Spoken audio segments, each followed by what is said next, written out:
តែដាក់ promotion 3មុខតម្លៃ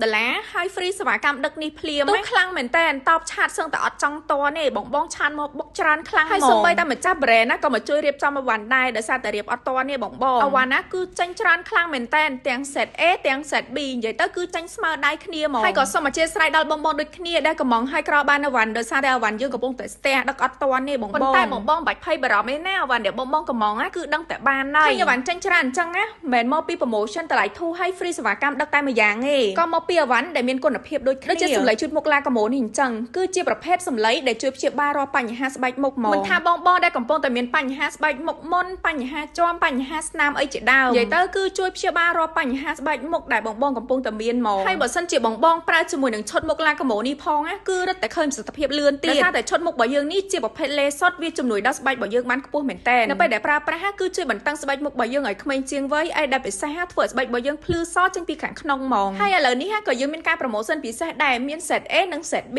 បងយក set មួយណាក៏យើង free ដឹកដែរអញ្ចឹងសម្រាប់បងដែលចង់បានជាមួយនឹងការ promotion នេះកុំភ្លេចណាធ្វើការ inbox ចូលក្នុង page